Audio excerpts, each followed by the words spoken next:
Thanks for listening to the Pop Culture Cosmos and the PCC Multiverse. Check out more great podcasts today on one of these awesome affiliate networks. You're listening to a Weeby Geeks Network podcast. You're listening to the ESO Network, your station for all things geek. The Tangibound Network. Check it out. TangiboundNetwork.com. Listen to this show, the latest episode, every time. A proud member of the Gonna Geek Network. The opinions expressed are those of each individual. Check out all the other geeky podcasts over at GonnaGeekNetwork.com and get ready, because geekiness begins in 3, 2, 1. On this week's episode, it's part 2 of our fall movie preview. Last minute advice for the first full weekend in the NFL. And what's in a review score when it comes to the press these days? All this and more as we reach our next stop, the PCC Multiverse. Don't be alarmed. The quasi-shimmering light before you is a trans-dimensional gateway to other worlds, other voices, other thoughts, and other realities. Up feels like down, and down feels like the number 7 on a Wednesday morning. Don't worry. That quivering, blood-boiling sensation under your eyebrows is all a part of the charm. Welcome to the PCC Multiverse. And we're back with another episode of the PCC Multiverse. My name is Gerald Glasser from Pop Culture Cosmos and Game Source. We truly appreciate you being part of every single broadcast that we do. But it wouldn't be a PCC Multiverse without my good friend. He's the headmaster of the Topicoculus podcast and everything going on at Humanica Media. You got to check out all the great stuff that's going on today at humanicamedia.com, on YouTube, on Facebook, Twitter, Instagram, and so much more.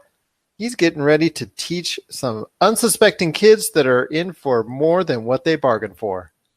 It is my good friend, Josh Peterson. What's up, man? Oh, just living that teacher life, just making syllabi, I guess would be the proper term for that. And just, man, you know how that goes. Getting ready to write down those F's, getting practice on those F's, F. It's all in the wrist. It's all on the wrist indeed.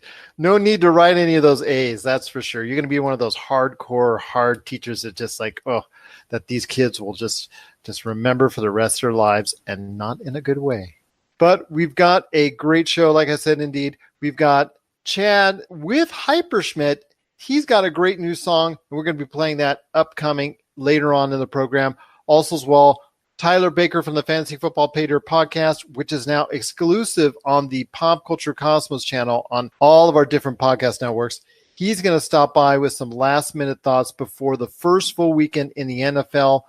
And also, as well, we're going to be talking about review scores, how there's a couple sites that are changing their philosophy on review scores. And we're wondering if that is actually a good thing or not for the people that read their items out there. All this and a lot more. First off, before we go into our movie preview, if you haven't checked out our part 1 of our movie preview, that is on our previous Monday episode of the Pop Culture Cosmos. We've also got last week on the previous episode of the PCC Multiverse an outstanding preview for video games for the entire rest of the year. That one's on there as well. But we're going to cover the last 2 months on this episode of the movies that are coming out in November and December.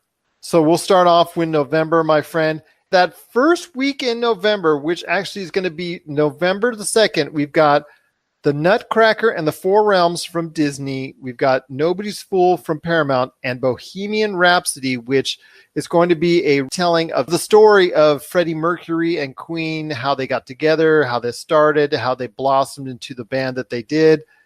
Your thoughts on any of those movies coming that weekend? Because, yes, Bohemian Rhapsody may not garner a whole lot of money or box office initially, but it looks like it may be a great starring vehicle for later on, for down the road, for anything he's going to be doing around the road, and also a lot of Oscar preparation as well that could be in line for Rami Malek of Mr. Robot. Right, yeah, he's a Mr. Robot. I've been reading a lot about Bohemian Rhapsody, and I like the idea of it. There's not a lot of like rock and roll biopics out that are in theaters, that are big budget films. Like we don't have a we don't have like a Rolling Stones movie or a Beatles movie or anything like this. So this is kind of the first of its kind. So I'd love to see it succeed on some level, whether that be through theater revenue or even like on-demand revenue. But I'll tell you what, it's weird because I actually am slightly interested in seeing the Nutcracker in the Four Realms, and that might just be because I remember going to see it as a kid, seeing the musical with my grandparents.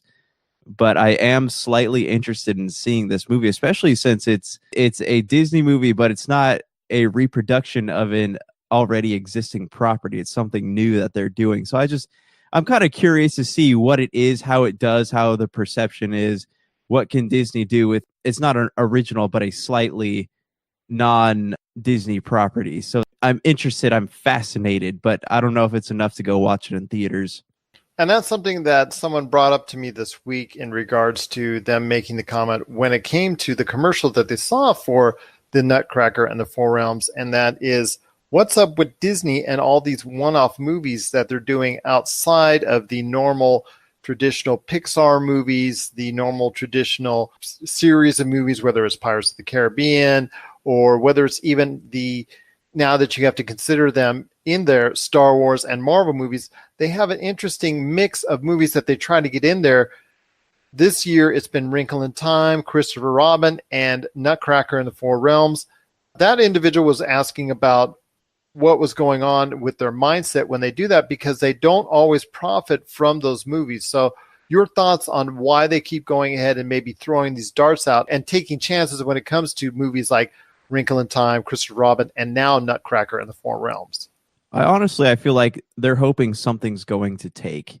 It's weird to me because they kind of did that, with Chronicles of Narnia, but then that series seemed to not be that important to them, and that's why they let it kind of fall to the wayside. But apparently there's a new one coming out soon, or it's in development. But that's a good question. It's a really great question. I think they're trying to strike gold on pieces of classic literature, and they're throwing as many coals in the fire as they can, because people do talk, and I'm sure they read the message boards, or they know what people are saying about them and how people know that Disney doesn't really have a lot of original IPs up their sleeves. But just look at it, like they're reproducing Aladdin, live actions versions of Aladdin, Jungle Book, Mulan, so on and so forth. There's not a lot of originality left in the think tank over there, and I think they know that people are starting to realize that, and that's why that's one thing that Netflix does have above everyone else, is that original content. They have all of their ideas are original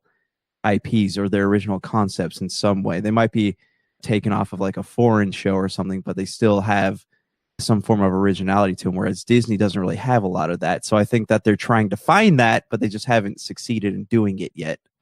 Then we come up to November the 9th, and that's also a pretty interesting weekend as well, with a movie that really didn't strike as well as they thought the first time it came around. They're going to try and do it again. It is Dr. Seuss, A Story of the Grinch. Do you think this version is going to actually hit with audiences this time around? Because in the past, with the Jim Carrey version, it didn't strike home with audiences as well as it should, or at least as well as the original animated feature, which has been a long story hit for many years. Okay, so I guess I need to ask you this then. From what I understand, this is a prequel to that, though, is it not? It looks like it, at least from what I can tell from reading the synopsis, and then also as well with the trailer that's out, with Benedict Cumberbatch in the lead role of the Grinch this time around. So for me, it still hasn't captured my attention. I was kind of enamored with the Jim Carrey one when it came around beforehand, and then it unfortunately came out. I will say it didn't bomb by that much of a stretch, but it certainly didn't reach the heights that I think a lot of people were hoping that it would be, especially for Jim Carrey, who was still hot at that time. So is it too soon to revisit the Grinch? It's been about 20 years since the previous iteration of the Grinch, so maybe it's time to go back into that well one more time, because you know how Hollywood is with original ideas. That to me is just something that it's there, but coming right off the heels of the Nutcracker, that may prove to be a little bit problematic for Universal. The Grinch was weird. Let's be honest. The Jim Carrey version of the Grinch, it was weird. It was super strange. Same with the Cat in the Hat. Dr. Seuss is at a disadvantage with anything that is made regarding a Dr. Seuss property is going to be strange. And I think that we're not really in a place with movies right now where people are okay with that kind of thing. Like they don't want to really take a risk on it. You said strange when it comes to a Benedict Cumberbatch movie. Doctor Strange. Yeah. Hey. That weekend, the movie that's coming out is not a movie that you're a big fan of, that you were really hot under the collar about, and that is The Girl in the Spider's Web. Have you changed your mind at all about the picture? Because I know you were a big fan of the previous movie, which was a girl with the dragon tattoo. Here's the thing. I'm going to go see it, and I'm a huge fan of the book, but I'm not expecting anything out of it. I'm not even expecting it to be the book. I'm expecting it to be just something that exists in that universe, and I'm going to hope for the best. I don't have high hopes for it. Overlord, which is also coming out on the 9th. That one... It's very unassuming if you watch the trailer. You don't expect it to be what it is. No, because it starts off as like this army pick. They're World War II battling the Nazis. And then all of a sudden, you see that one of those things that the Nazis were known for was experimenting a lot of stuff. So they take that and run with it. J.J. Abrams is tied to the project, and it turns out it's going to be more like a zombie horror flick. And to me, it's something that is, it's different as far as a different type of zombie film, but is it enough to capture the audience out there? I'm not sure. Really, in the month of November, as I said, it's really a stacked month. A lot of movies come out, and I can see Overlord getting just trampled, especially without any really name stars to go along with it. So I think it's just going to be a movie that might get passed over. If it's rated very highly by horror fans and suspense fans and monster fans, it could be something that does very well on the back end when it hits home video. But I think in the theaters, I think it's just going to get trampled, especially right in the middle of November. It's interesting. It looks cool. Like I said, it's a very unassuming film, but I don't think that, especially in the holiday season with all these other movies coming out that people want to watch, I don't think it's a movie that people are going to be taking any chances on. So now we come to November 16th, and that's also a very big weekend for movies. I mean, November, you and I are going to be talking pretty much every episode about a major film coming out each and every week. The 16th of November is going to be no less different when it comes to Widows from director Steve McQueen. That could be a really good movie, especially when you're talking about Oscar candidates and things of that nature, because he has really done a great job with his movies over the years. Instant Family, that one looks to be kind of like a different kind of dramedy starring Mark Wahlberg. And I think at that point in time, we're really going to get a gauge of how far down the ladder Mark Wahlberg's career has gotten in such a short period of time. The movie choices that he's made of late have nearly not endeared himself to audiences, at least a large amount. Mile 22 didn't go that extra mile with audiences. And it looks like Instant Family, a story about adopting some kids and wildness that happens afterward as they try to mesh as a family.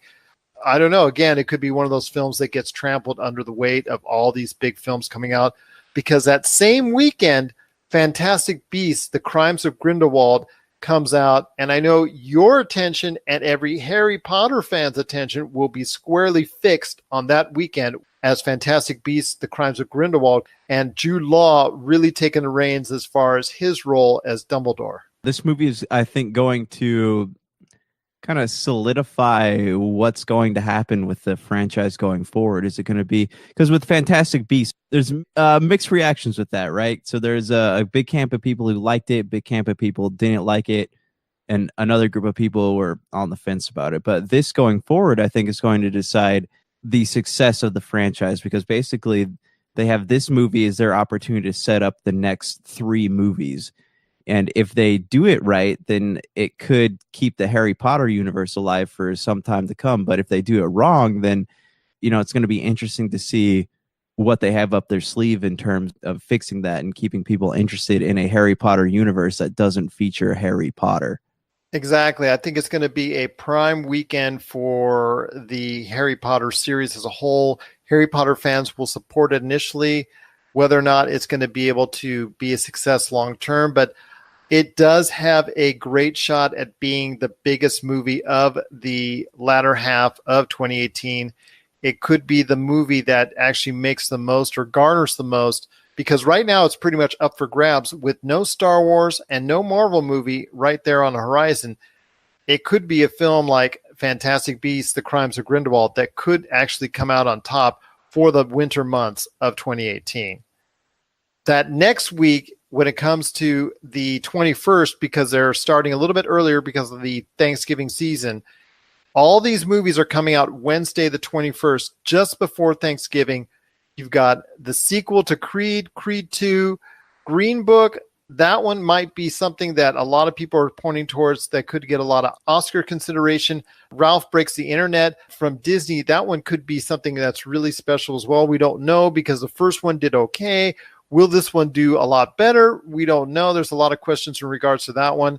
There's Second Act. That one is going to be coming out as a Jennifer Lopez, J-Lo type romantic comedy. Whether this is the right time for that type of movie, I'm not sure. I kind of have my doubts. I think it would fare better if it would have been a spring movie or a summer movie or even a late summer movie. But you know what? They wanted to bring it out when 4 other big movies are coming out that same weekend. And of course, we have another in the long line of Robin Hood movies, another rendition of Robin Hood. Your thoughts on that Wednesday just before Thanksgiving? If any of these movies are going to break out, is it going to be Ralph Who Breaks the Internet, or is it going to be something else? Could be Creed 2, which is the successor to a very well done movie and a very profitable movie for MGM as well. It was profitable, but was it really hyped up in the way that Rocky was? I don't remember. No, it wasn't hyped up the way that Rocky was, but performed very well at the box office. It did more so on a critical standpoint because of the performances that were there that were truly outstanding. And going around the same time again, will it have that same charm? I'm not sure. No, it looks good. I saw the trailers. Like, I really liked the first one, and I am a fan of the cheesy Rocky films, but it's just one of those things, how we always discuss, like, is there, as far as like making sequels to a movie 30, 40 years later, is it going to catch fire like it did the first time? Or it's the same thing with like Blade Runner 2049. If they were to make a sequel to Blade Runner 2049, would it do better or worse than the one that came out, last 2 years ago or whatever? So I think it would do better because of the fact it's done so well on home video. In fact, it's I believe, one of the top 10 best-selling DVDs and Blu-rays of this year. Well, good for it. Yeah, I'm glad. But looking at all the other things that are coming out that day, like Wreck-It Ralph 2 obviously is going to do really well because the first one is something that people love, and the fact that it has all the Disney princesses acting non-princess like a lot of I remember reading about that. A lot of people are making a big deal of that. But Creed 2, Ralph Breaks the Internet, for sure Ralph is going to do well. Creed 2 I hope does well. But what I'm really excited about is Robin Hood. And you know how I feel about these sword and sandal flicks. Like, I'm a huge fan of the epics, man. And we won't go into our old disagreement, but King Arthur, man. Oh, man. Salt in the wound, man. But it looks like it could be entertaining. I'm not going into it with any expectations, but because I'm a huge fan of the Russell Crowe one that came out not too long ago. But I'm hoping you just said it yourself not too long ago. Right. And that, that's another thing. Like, did we really need another one right now? But there hasn't been any good like epics out for a while. So I'm hoping that Robin Hood might be something that could slake that thirst for right now. Well, if Leonardo DiCaprio had actually been starring as Robin Hood, I think it would have gotten a lot more interest. But since he's only producing it, that might be something that people are just going to pass on by. Like I said, it's on a weekend where there's going to be a lot of other competition, not to mention from movies that are coming out earlier in the month that will still be doing strong at the box office. So I don't know. We're going to have a fun time in the month of November talking about all these movies, how well they're doing, how well they're not doing. And we're just going to be having a lot of fun, I know, on those shows in November. So I can't wait for that. We'll talk more about a lot of great films coming up in December right after the break. This is the PCC Multiverse. Looking for an edge the next time you take on your favorite video game? Look no further than Vitabrace High Performance Gamer wristbands. Packed with the power of fruit seed oil, Vitabrace is clinically proven to help improve performance, giving you a better gaming experience. Whether you're looking to beat the time on your latest speedrun or are fighting your way to the top on your favorite multiplayer or battle royale game, Vitabrace can help you reach your gaming goals. Buy Vitabrace today at miraclefruitoil.com. That's miraclefruitoil.com. Vitabrace. Win with it. We're back with the show. It starts back up again really for movies in December on the 7th with The Silence, but that's the only wide release that's coming on the 7th. It really doesn't get good again until the 14th, and I know this is going to be something that you're interested in, my friend, because on the 14th of December, Mortal Engines and Spider-Man Into the Spider-Verse, two movies I know you have talked about and are very interested in, especially when it comes to Spider-Man, because you're going to be playing the game this weekend. They're both coming to theaters on December the 14th. Mortal Engines is actually something that maybe people aren't aware of yet, but the fact that it has Peter Jackson from Lord of the Rings involved makes it very interesting indeed. This is kind of Peter Jackson's opportunity to show that he can do things with a franchise that isn't Lord of the Rings. And judging by the trailers, like, it looked cool, but is it going to drag on like King Kong did? Does he have the ability to produce something in a different world that is going to be appealing to people? Because the Mortal Engines is a book series, so there's not just going to be one, there's going to be multiple entries. So is he going to be able to capture that magic that makes people want to keep going back to the book series, or is it going to feel long and drawn out and just not too good? Like, this is his opportunity to show that he is still a relevant filmmaker, and I wish him the best, honestly, because I hope the movie's good. That same weekend is Spider-Man Into the Spider-Verse, and for a comic book fan, this may be something that, for all the superhero fans out there, should they be really getting into this animated feature, or is this something that maybe they can just wait until Captain Marvel, which recently this week showed off pictures of some of the characters in there, including Captain Marvel herself? Should they wait for February for that, or is Spider-Man Into the Spider-Verse really something that they should get excited over? I'm on the fence about it because I want it to be good, and I like the idea of like the Spider-Verse itself. I like Spider-Gwen and Miles Morales and Peter Parker, having them all be on the same screen together. But Sony has, if they've shown anything, like, since Spider-Man went off into the MCU, is that they have done an excellent job of just butchering the Spider-Man universe, just completely tearing it to shreds. This feels like a cash grab. Same thing with Venom, same thing with the Silver Sable movies they're talking about, and they're talking about Kraven the Hunter. Like, it just feels like Sony is trying to create something, but they're just not doing it right. They're doing it for money, and they're not doing it for the sake of telling a good story. So I'm hoping that this is good, but I'm not going to see it in theaters. I'm going to wait till it comes out on digital, Blu-ray, whatever. But is that weird of me to think that? No, it isn't. But to me, it reminds me a lot of what Warner Brothers has done with the Batman animated films and trying to get them to cross over into a mainstream film audience. Even the best attempts by it, no, they haven't garnered the mass millions that Warner Brothers was hoping that they did. But the movies themselves have gone a long way when it comes to a home video marketplace. And I think that's where really these type of films go. As far as the superhero animated films, they seem to find a home on smaller screens as opposed to larger ones a lot more. On the 19th, a movie that, again, is something that is, I don't want to say it's a one-off, but it leads back into our previous conversation when it comes to Disney, as on the 19th of December, Mary Poppins Returns. This is something to me that's going to be very interesting to see how well it translates into a modern audience. Is this going to be something that's going to strike well with audiences? We'll wait and see, but this could be a decent hit for them, but also could end up being like some of the other movies that have performed at a similar type of venture as well this year. When you talk about A Wrinkle in Time, Christopher Robin, all making right around that $100 million mark, but not really much more domestically, which is, I don't know, in Disney's eyes, maybe not a hit, but not a total loss that they brought off either. On the 21st of December, that is also going to be a big weekend because it's the weekend before Christmas.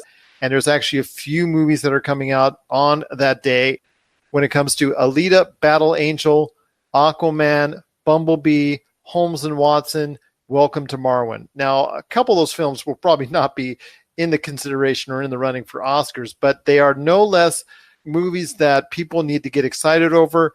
I know we've talked at length about the prospects for Aquaman. I think they're pretty strong. Many others are more excited about Shazam. Your thoughts on that movie, but also as well, Alita, Battle Angel, and Bumblebee. Those are all action pictures which are all going to try and hit at the same time and trying to reach the same type of audience. Which of these movies do you think is going to overcome the others and be the standout movie for Christmas of 2018? I think Aquaman's going to be the standout there. It looks good, and I trust James Wan as a filmmaker. I trust his vision. I think it kind of has the short end of the stick, though, as far as being in the DC universe, and just because they haven't gotten great reception on the stuff that they've made. But this seems like it's a more, not, I don't want to say comedic side of the DC universe, but it's a different type of hero than what they've portrayed so far. And granted, we get the sarcastic loner a lot in modern film, but we just haven't seen that in the DC universe. And that might be what we need, and Shazam looks good, but Aquaman will be what holds the series up for right now. So that looks good. Gonna go see it. I think that's going to be the one that people are going to see.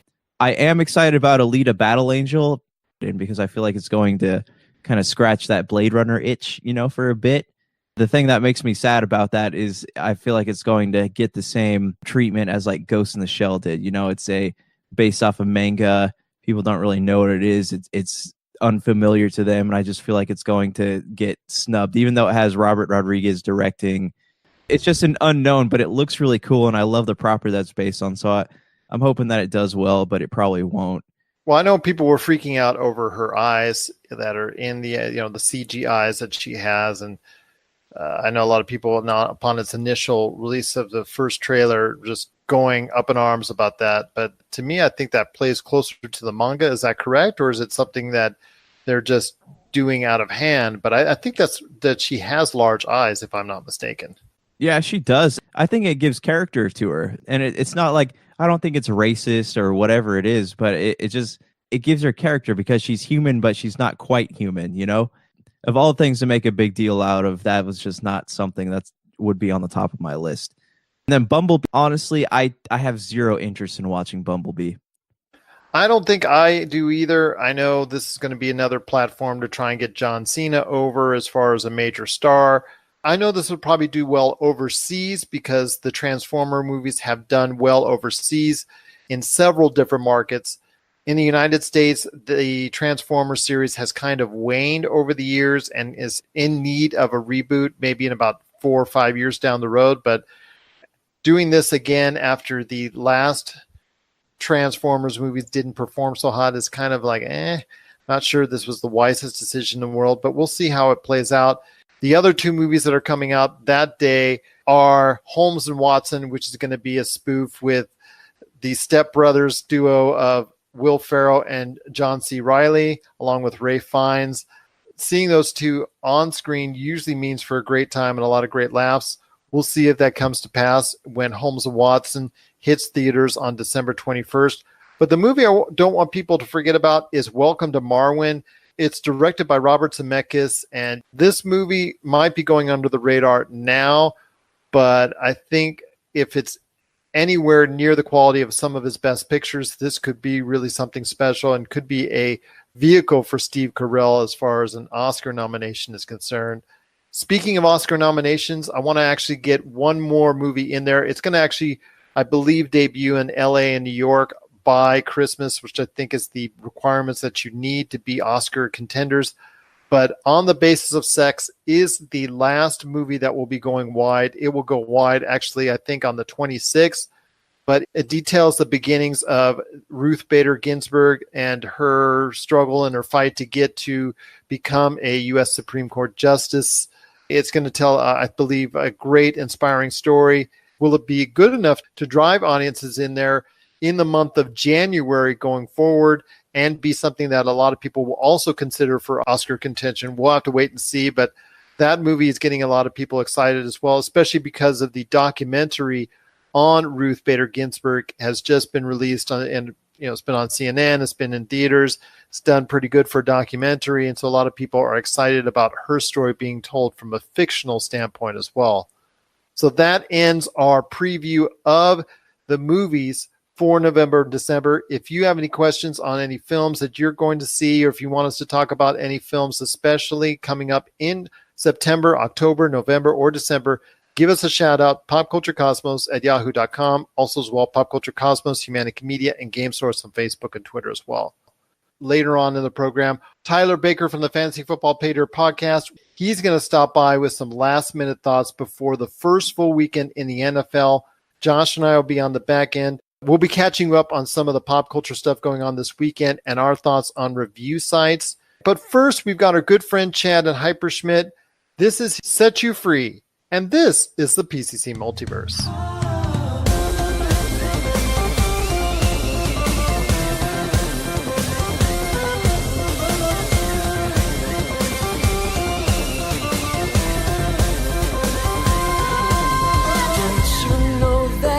Die to set you free. Lay down my life to see you be. Without those chains around you, I'm so glad I found you. There's so much of my heart I want you to see.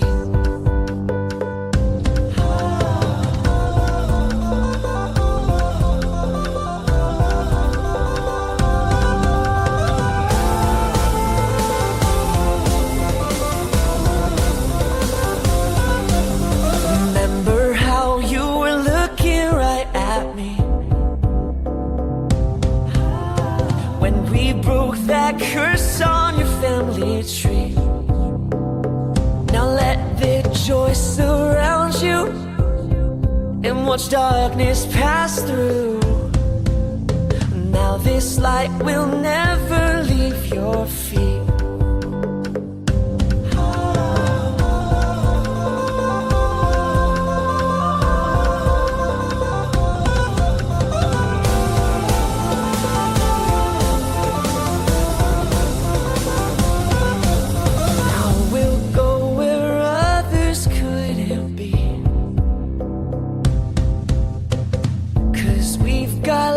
Inside our key.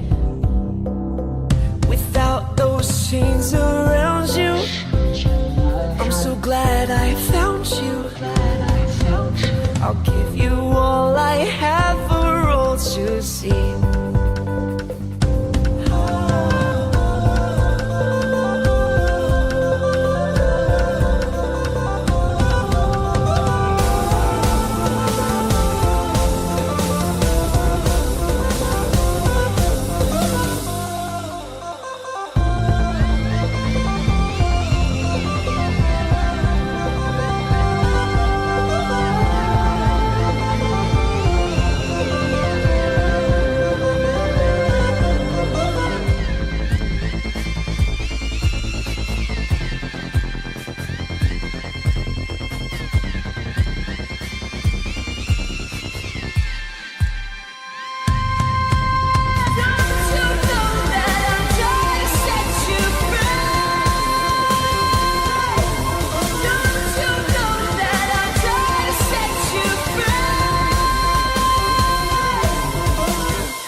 You're listening to the Pop Culture Cosmos. Was A Quiet Place inspired by Signs, It Comes at Night, and War for the Planet of the Apes? Was Ready Player One influenced by Avatar, Wreck-It Ralph, and The Last Starfighter? Is A Hurricane Heist more influenced by Sharknado or Geostorm? These are the kinds of questions my guest co-hosts and I discuss on my podcast, Piecing It Together. Every week we look at a new movie and try to figure out what other movies inspired it. Whether it's the story, the character development, tone, or even use of music. Every movie was influenced by something that came before it, and we want to figure out what. Check out Piecing It Together on your favorite podcast app, or check us out on piecingpod.com. You can also follow us on social media at piecingpod. Piecing It Together is a part of the All Points West podcast network.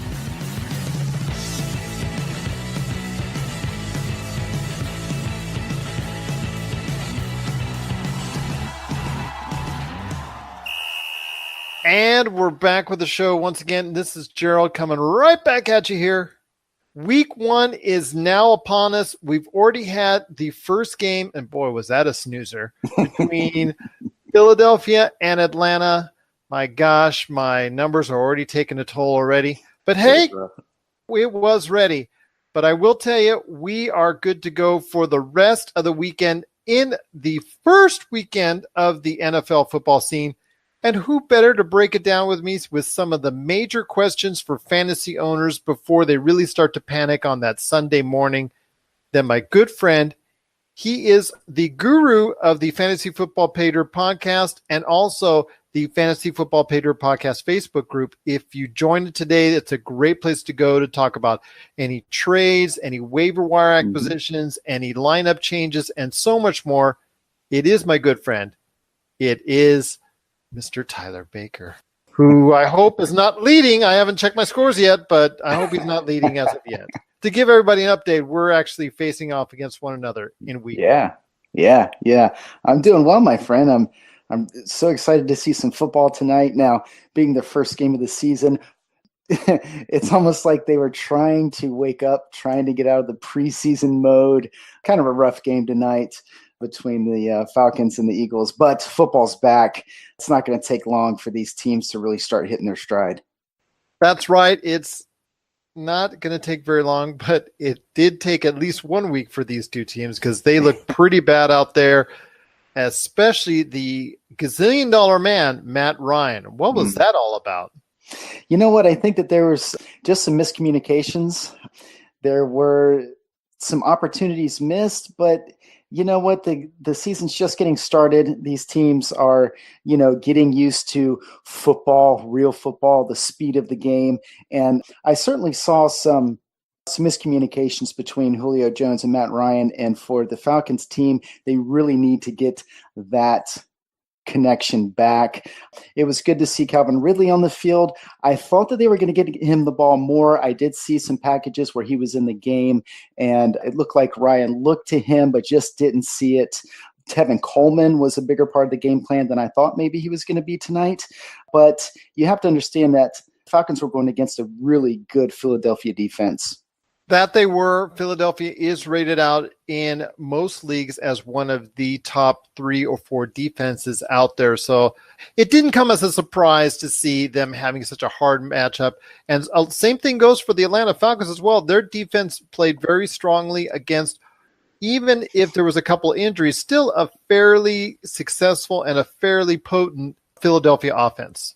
Mm-hmm. And it's so much fun to watch the ageless wonder Darren Sproles doing what he does best. He's still quick. Yes, he's still quick, still fast, still a very, very smart and savvy football player. And I'm so glad he's back for another season.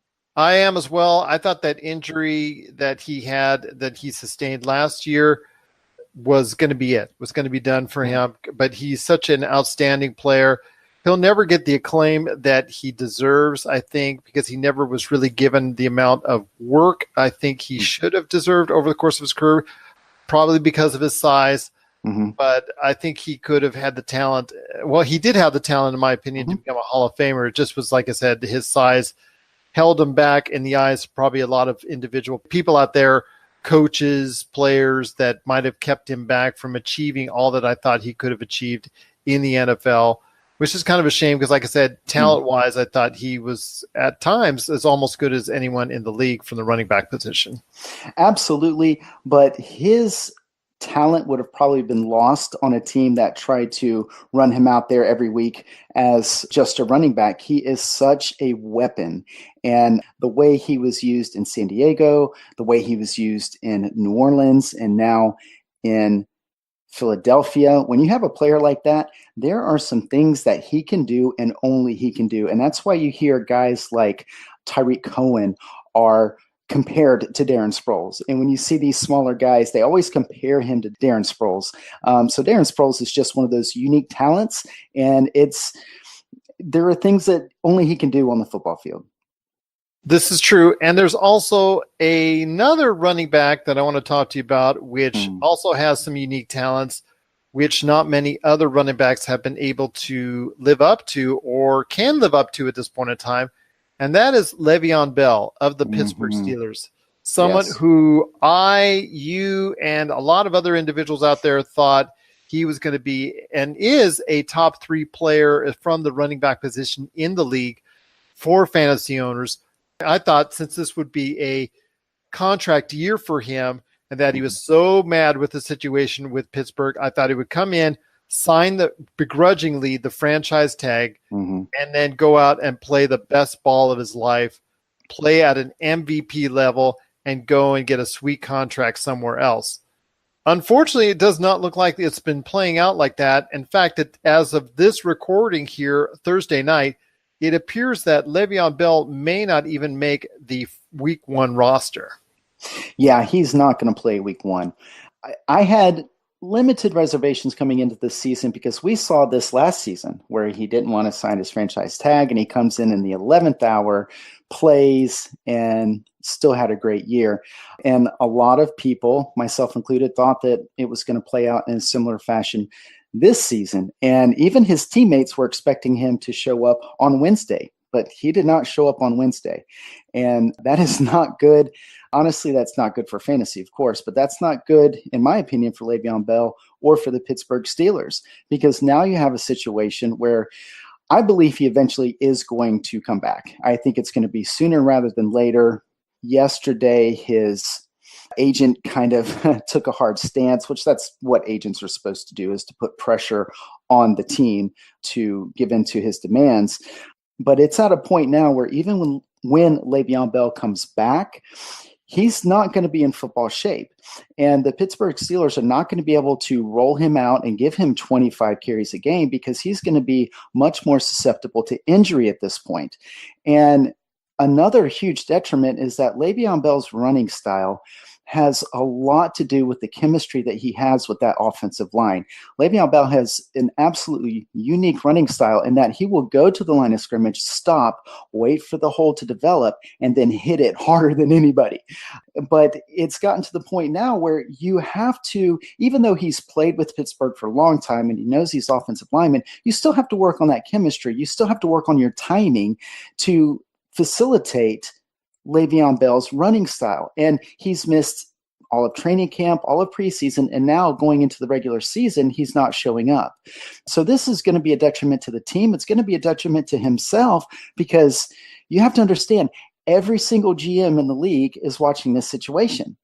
Every prospective team that he thought maybe he was going to sign with after he's done in Pittsburgh is looking at this situation. And you have to wonder if general managers are going to be inclined to give that huge contract to a guy who's not showing up and playing. So this leads me to the question I want to ask you when it concerns fantasy football owners, my friend. And I'll just say this, it's kind of now an iffy situation for a lot of fantasy football owners that have Le'Veon Bell and now have to bench him. Or do they look to try and see if they can make a trade with someone? Because now is a time where a lot of people who maybe are trying to hit the panic button and say, you know what, I want to trade Le'Veon Bell because now he might miss 2, 3, 4 games. He also might injure himself. He now may be more susceptible to an injury. He now may be more susceptible to not having a successful season because he's now going into the season where most likely he's going to miss at least 1, 2, if not more games. Yeah, he's definitely going to miss week 1. He could miss more games. And even when he comes back, I would expect him to be eased in. Now, if you have him on your fantasy team, in my opinion, you have to ride out the storm. You spent a top 3 pick on him. You just kind of have to wait and see. Maybe you went to the waiver wire and you picked up James Conner. That's a good pickup, and James Conner is certainly playable, but do not expect the type of production that you were expecting from Le'Veon Bell from James Conner. It's just not going to be there. He's just not the same player, and he doesn't bring that same dynamic to the Pittsburgh Steelers offense.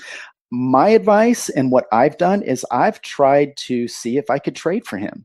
And if you have depth at running back and you can kind of take a hit and you can trade away a player, I'm trying to trade Alex Collins, which is in no way equal to Le'Veon Bell, but there is so much uncertainty that you could probably pull a trade and get him. And if Le'Veon Bell is on your team for the second half of the season, you run a really good chance of making it to the playoffs and winning a championship. You're just going to have to ride out the storm. It's going to be probably a month. Even if he comes back next week, it's going to be a couple weeks of not getting the type of production that you would expect from Le'Veon Bell. Once again, I'm on with Mr. Tyler Baker from the Fantasy Football Pater podcast. Our full episodes of our conversations can be found at the Pop Culture Cosmos channel right now on Podbean, Apple Podcasts, Spotify, and over 30 different podcast networks. You'll find 2-3 episodes in full that are already up there already on the channel. So check that out. You can hear his thoughts in full on a number of various fantasy football related subjects. One last thing to ask you, my friend, before we head on out, because I know it's almost sleepy time for you, my friend, there on the East Coast. I want to ask you, there's still, for a lot of fantasy football owners, some time to go ahead this weekend before the mass panic, just before kickoff the NFL Week 1, where most of the games are being played this coming Sunday. What final steps or what final piece of advice do I have from you in regards to last-minute setups, things of that nature, things you want to look over before you go ahead and finalize the rest of the roster that didn't play this Thursday night? Yeah, well, if you have any questions about your specific team, you can send us an email. You can get on the Facebook group, Fantasy Football Pater Podcast group, and ask questions about your specific team and your specific league. One thing that I'm seeing, and because I have a lot of people that send me their rosters, hey, what do you think? I'm seeing what I would consider to be a lot of wasted spots on your bench. The basic roster construction is quarterback, 2 running backs, 2 wide receivers, a flex, a tight end, and a defense, and a kicker. I recommend having, in addition to your starting lineup, having a good backup running back, a good backup wide receiver.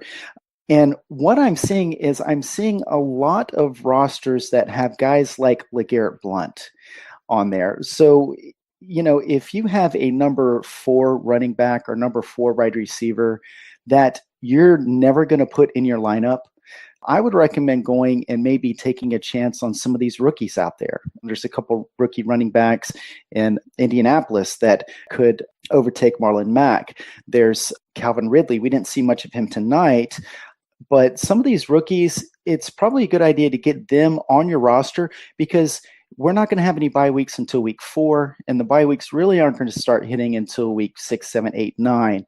So you have a couple weeks to kind of see if these rookies pan out. But if you have guys on your roster that, Garrett Blount's a great example. Could he get, a couple touchdowns? Sure. But are you ever going to put him in your starting lineup? No. So look at your roster and always have a backup for your starters, always. But if you have a roster spot or two where you're just kind of stacked up at a position with guys that you're just never going to play, why don't you drop those guys and go get one of these rookies? And if you want to take a screenshot of maybe some guys that are on your waiver wire and get on the Facebook group and let me take a look at it, then you have a much better chance of one of these rookies hitting and actually being a viable part of your team than to hold on to some of these players that are just never going to see your lineup. Once again, it is Tyler Baker from the Fantasy Football Pater podcast. Full episodes of the Fantasy Football Pater podcast are now available on the Pop Culture Cosmos channel, exclusively on Podbean, Spotify, Apple Podcasts, and over 30 different podcast networks.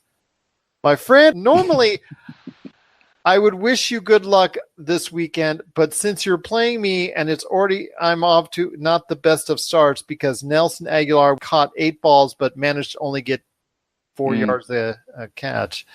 Which is really that great. I don't wish you the best of luck this weekend, but I wish everybody else the best of luck this weekend. But just know this, after Monday night, we will still be friends. Yes, we will. Yes. Oh, awesome indeed. Just glad to hear that. And there's no stabbing in the back here on the Pop Culture Cosmos.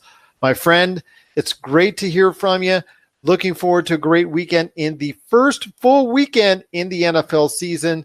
Just want to wish everyone the best, and hopefully we can get everyone out there to have a great time playing fantasy football this weekend. Yes, and our next podcast, after we get some games, after we begin to see how this season is unfolding, then we're going to have some good solid advice, and the first couple weeks of the waiver wire are going to be really important. So I'm looking forward to this Sunday, watching some football, taking some notes, and Gerald, you and I will break it down for everybody the next time we meet.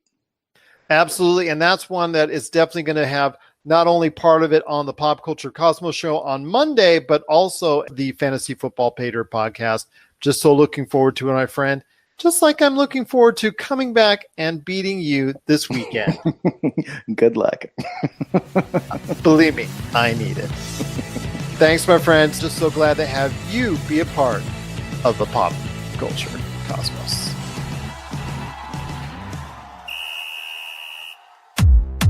Rob McCallum Films is back with a vengeance. Power of Grayskull, the definitive history of He-Man and the Masters of the Universe, which chronicles the ultimate 80s billion-dollar franchise, Masters of the Universe. See exclusive interviews and hear untold stories from the people responsible for creating the world of Eternia, a place full of magic and science, and learn about the craft of creating action figures and animation. Power of Grayskull is just one of our many projects at Rob McCallum Films. If you're tired of sifting through flea markets for rare and unique games, we can help. Retro City Games in Henderson, Nevada, only 5 minutes from the Las Vegas Strip, has all your favorite gaming staples, classics, and a wide selection of rare games with new stuff always appearing on our shelves. Come in and chat with Nicole or Doug about your love of games and watch as they help you complete your collection or find your childhood favorite. And don't forget, Retro City Games loves trade-ins. So if you have any Nintendo, Super Nintendo, Sega, Xbox, PlayStation, or even PC games, come in and visit Retro City Games today. Welcome to the new metropolis of gaming, Retro City Games. And we're back to close out the show. This is the PCC Multiverse. I just want to thank Chad from Hyperschmid and Tyler Baker from the Fantasy Football Pater podcast. Also want to thank you listeners out there. We've gotten a lot of listens and a lot of plays over the course of the past month or so from a lot of great places, not only US, but Canada, Sweden, Australia, Lebanon, just to name a few. Want to thank all those listeners out there who take the time to check out all of our great programming, because it doesn't go unnoticed nor unappreciated. If you do need a listing of where we're being played at or where we are at on podcasts or radio stations, just check us out today, Pop Culture Cosmos on Facebook, and you'll get our listings right there.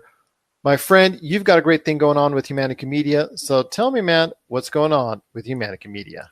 You can check out my interview with Callum Reed of the melodic hardcore band Stasis, which is up now. And also this morning, I re-uploaded an episode of the Super BS Cast, but rebranded as Topicocalypse, where I sit down and I interview Jonaman Nordhagen, who we met at E3 a couple of years ago, and we were talking about his game, Where the Water Tastes Like Wine. I know a lot of things this year he has said when it comes to his game, that game right there that you were talking about. It's come up in the video game news wires over the course of 2018, because it did come out and it was met with kind of a different type reaction. So definitely your interview does play out. And you got to check that out. That's again, Topicocalypse on Podbean and so many other great outlets. Also want to welcome one of our newest members of our syndication family, The Juice. That's right, Juice FM. Want to thank you so much for being a part of the Pop Culture Cosmos scene, and thank you so much for playing our shows. We truly appreciate it and welcome that audience. Just cannot thank you enough for being part of the Juice FM schedule.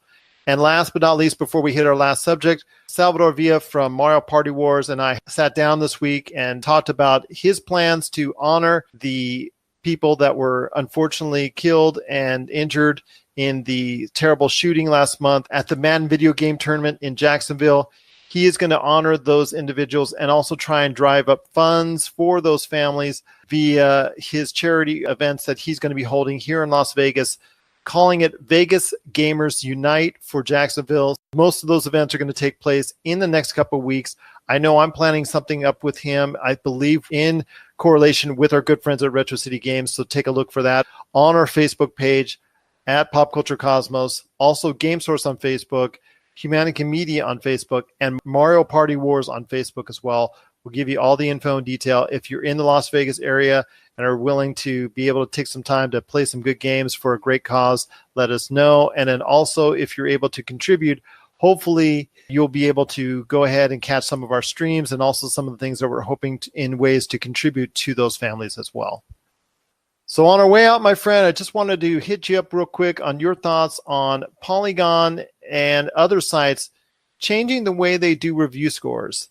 Polygon announced this week that they're getting rid of review scores and doing something called Polygon Recommends. Got my thumbs up there. Basically saying if they like it to a certain point that they'll go ahead, Polygon recommends putting like a stamp of approval. Your thoughts on them going in that direction? I'm personally not a fan of it because I like review scores. I even have issues sometimes with our own review scores. Got to think the star system that we've utilized is sometimes a little too vague. I would love to go back to what we used to do with a 1 out of 10 scoring value to the 0.10, but I'll discuss that with you for our plans going on later on as far as our internet services are concerned. Do you like the fact that they're going to this type of format, or Kotaku has done it as well? Or do you like the fact that scores give you a better indication of just how good a game is going to be? Is it something that you need right away, or is it something that's good, or is it something that's really not that good at all? Here's the thing with critic scores. I like to see how a game did, but usually those scores don't determine if I'm going to play the game. So I'll watch the trailers, and if there's a game that I'm hyped about, I'm going to go out and buy it regardless of what the critics are saying about it. After I play it, I do like to go through and see what everyone said about it. I like to read the reviews. I like to listen to the podcast. I like to hear what the directors have to say about the reception and all that stuff. And it's weird because, you know, I was listening to a podcast and they're talking about this, the fact that Kotaku is actually changing the way that they review games, and the fact that all these games coming out are being released as early access games. So how do you review an early access game? So they're reviewing stuff based on if it's out and is it playable, and it's not, even if it's not a complete product, they're still going to be reviewing these things. It's just the nature of reviews in general is changing. And I don't like the Polygon recommends thing because everyone has different tastes in gaming. So I think that if you're going to say Polygon recommends, that's kind of hubris to assume that everyone else is going to like what you're peddling. But yeah, I like the 1 through 10 system because it kind of, you know, if you want to get particular and give it like a 9.8 and you have specific reasoning for that, like you can tell people that that's how you're feeling about it. But as far as like reviews go, I'm curious just how many people put weight on those. It's not helpful. A score helps because it can be averaged, and the average helps you know what the people thought about it as a whole, and not just like, hey, Polygon recommended this, oh, we should definitely play it. Then, you know, there's no way to do the math and all that, and that's kind of what gets me about this. With Metacritic and Rotten Tomatoes, I get the fact that they want to differentiate themselves because they seem like they're just another review score on just another review pack and just another group of reviewers and reviews. But to me, it's those group of reviews that I usually start formulating opinion on whether or not I should go to this movie, or whether or not I should check this movie out on home video, or whether I should avoid it altogether, or whether I should go ahead and buy this game or read this book or do anything when it comes to pop culture as far as entertainment wise, that's for sure. So to me, it makes a lot of sense keeping review scores, but obviously for them, maybe they're just tired of it or just trying to avoid their score being looped in with a lot of others just on a Metacritic or aggregate site for review scores like that. So I can see their point of view as well. But for me, I enjoy review scores because it gives me a better idea exactly where I can or should be putting my money into when it comes to pop culture entertainment. What are your thoughts out there on review scores? Are you liking them? Are you digging them? Do you want them to always be a part of the way you evaluate pop culture entertainment? Share us your thoughts, popculturecosmos@yahoo.com. Also as well, Pop Culture Cosmos, Humanica Media, and Game Source on Facebook and Twitter as well. So Josh, it's been a great episode. Got a lot more to talk about for our Monday show coming up, including the start of our preview for TV season coming up for the rest of this year. Cannot wait to talk that and a lot more. But any last thoughts for the weekend on the way out? It's going to be a good one, my friend, with the Nun, Peppermint, and the Spider-Man PlayStation 4 video game all coming out this weekend as well. I do plan on playing Spider-Man, so I'll have some comments on that probably next week sometime. So yeah, just stay tuned. Plus, you also have the NBA games coming out, and like I said, if you get a chance, check out our last week's episode of the PCC Multiverse, because it gives you a rundown of this great weekend for video games, and our movie episode from last Monday, which gives you an update on everything coming out in the movies as well. So for Josh Peterson, this is Gerald Glassford. It's another beautiful day in paradise right here in the PCC Multiverse. We thank you for listening, and here's hoping you have yourself a great day.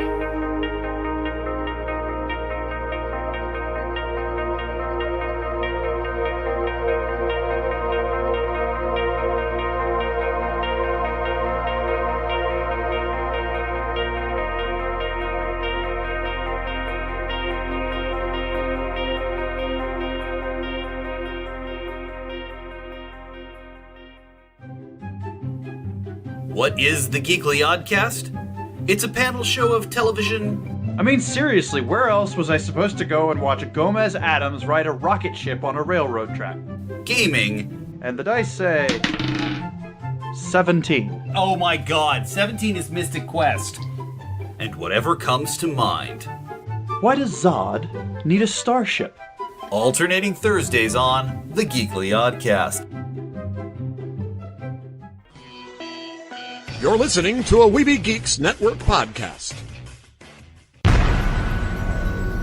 This has been a broadcast of the ESO Network. Be part of the crew and help support our shows by donating to our ESO Patreon or by shopping through Amazon.com or the TeePublic store, which can all be found at www.esonetwork.com. The ESO Network, your station for all things geek. Tangent Bound Network. Let your voice be heard. TangentBoundNetwork.com. Thanks so much for downloading the Pop Culture Cosmos, and stay tuned as more great podcasts are on the way. Thanks again for listening to us here at the Pop Culture Cosmos.